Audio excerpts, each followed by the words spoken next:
Hey, Dr. Wilson here. I'm a molecular and structural biologist, and I'm back to debunk some more COVID-19 misinformation. And it's about time I tackled probably the wackiest, craziest COVID-19 theory out there, that it's caused by 5G. To tell us about this theory today, we have Dr. Thomas Cowan, who I'm sure has a very well thought out and very scientific explanation as to why COVID is caused by 5G. Let's let him take it away. I can't help but say something about this whole coronavirus thing, if you want me to. I don't really want him to, but I'll listen to him anyway. And the cells get poisoned, they try to purify themselves by excreting debris, which we call viruses. If you go to the current theory of viruses called exosomes in the... No, stop. Already we're off to a horrible start. I already debunked that idea. Viruses are not exosomes. Plain and simple. Go watch that video if you want to understand exactly why. But here I'll add this. When cells are poisoned or are just going through some sort of death pathway, there are multiple ways this can happen, but the two big ways that most people talk about are apoptosis and necrosis. These are just two different pathways that a cell can take when dying, and never do they produce on their own symptoms that resemble a viral infection. So yeah, not off to a great start, Thomas. So what happened in 1918?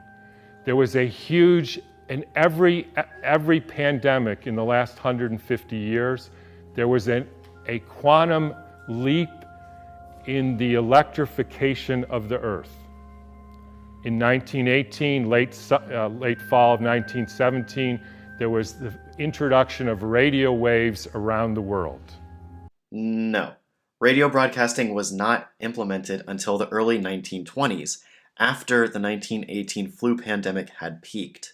So not only do radio waves not cause symptoms similar to a viral infection, which we'll go over later, but the timeline doesn't even match up here. It's like he's just not expecting anybody to fact check him. Whenever you expose any biological system to a new electromagnetic field, you poison it, you kill some, and the rest go into a kind of suspended animation so that, interestingly, they live a little bit longer and sicker. Nope, that's not right either. Scientists have been asking this question for a very long time, and so far the best available research tells us that there is very little evidence to suggest any connection between the static and electromagnetic radiation that we put into the environment and any negative effects on our health. Let me be clear, we do know that this kind of electromagnetic radiation can affect biological tissues in the sense that it can heat up our tissues. However, there is absolutely no evidence that this causes any significant disease, especially not something on the level of a viral pandemic. And then starts in World War II with the next pandemic, with the introduction of radar equipment all over the Earth, blanketing the entire Earth in radar fields. There was no pandemic during World War II. Next. In 1968, there was the Hong Kong flu, and it was the first time the Earth has a protective layer in the Van Allen belt, which essentially integrates the cosmic fields from the sun and the Earth, from the moon and Jupiter, etc., integrates that and essentially distributes that to the living beings of the Earth. And we put satellites emitting radioactive frequencies in the Van Allen belt. Within 6 months, we had a new viral pandemic. By the time the Hong Kong flu got started, there were already hundreds of satellites launched into orbit since 1957. So this 6-month timeline is completely made up. So again, we have no correlation. The timeline doesn't work. It's also interesting how his timeline leaves out things like the Russian flu, which happened in 1889 and killed an estimated 1 million people, all before things like radio waves even existed. He also ignores previous pandemics caused by things like the Black Death, or bubonic plague, or smallpox, or measles, all of which were caused by infectious pathogens, not electromagnetic waves. In the 1918 the epidemic, the Boston Health Department decided to investigate the contagiousness of this. So they, believe it or not, took hundreds of people with the flu and they sucked the snot out of their nose and injected it into the healthy people who didn't have the flu, and not one time could they make the next person sick. So I've seen this set of experiments referenced a lot with COVID deniers. Some of it's true, but they're also ignoring a lot, as usual. There were scientists at the time who tried to infect healthy volunteers by taking samples from infected patients and transferring them to the healthy patients. None of them ended up getting sick in this Boston experiment that Dr. Cowan is talking about. However, there were scientists at the time who were able to prove the presence of an infectious agent by taking their samples and passing them through a filter first before giving it to healthy volunteers. This filter separates the virus out from larger pathogens like bacteria and all of the human cells in the sample. But conveniently, Dr. Cowan does not talk about that experiment because it doesn't agree with his unscientific ideas. Meanwhile, there are many explanations as to why the Boston experiments could have failed. And when you hear the normal explanations, how did it go from Kansas to South Africa in 2 weeks? So the entire world got the symptoms at the same time, in spite of the fact that the mode of transportation was horseback and boats, and there's no explanation for it. They just say, we don't know how that happened. No, we don't. We say that the spread of the 1918 flu pandemic was helped a lot by World War I.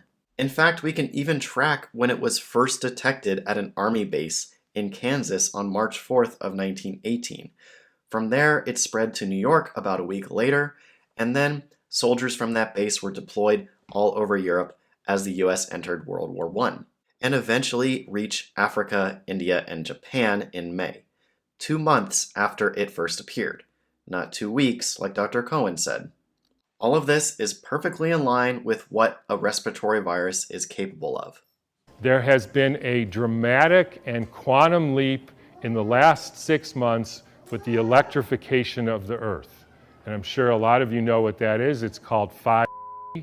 Here we go. He's finally gotten to 5G, which I guess he's bleeping out because it's the boogeyman or Lord Voldemort or something. I don't know.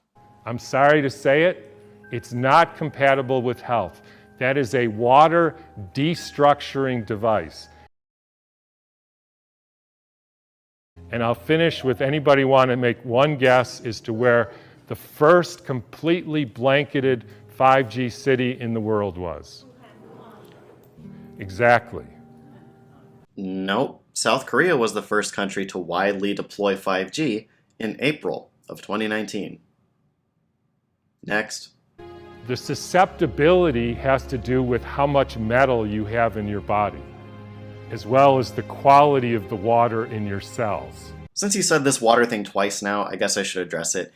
This idea comes from this wild assumption that water molecules can form specific structures with each other, and that these structures have some effect on the quality of the water or your health.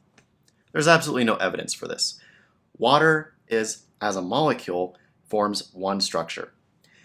They can bond with each other via hydrogen bonds, but these hydrogen bonds are very weak and transient. The structure is not solid, it is not fixed, it is constantly changing. So no, this has no basis in science whatsoever, and don't bring up Dr. Emoto's pseudoscientific experiments. They have been debunked countless times. So if you start injecting aluminum in people, they become receptors for absorbing increased electromagnetic fields, and that is a perfect storm for the kind of deterioration of the species, which is what we're now experiencing. So here he's talking about aluminum in vaccines because, of course, he's anti-vaccine. But it's curious to me that he doesn't like the idea of metals being in the human body, but on his website he has a blog post talking about how taking magnesium helped change his workout habits. So all metal being added to the body is bad, except when he does it. Cool. So yeah, these ideas are downright ridiculous. but it's still important to address them. I've seen these ideas gain enough popularity on the internet for people to do things like burn 5G towers and harass the workers that install them, all while ignoring the existence of a deadly infectious virus that continues to spread around the globe. These people would rather listen to a select few individuals who are lying to them over the internet and don't understand the science, instead of listening to the global scientific community that has done countless hours and meticulous research on these very topics. It's really concerning. Anyway, that's going to do it for this week. Thank you so much for watching. If you liked this and found it informative, don't forget to subscribe to my channel so that you can catch me next week where I'll be debunking some more funky stuff.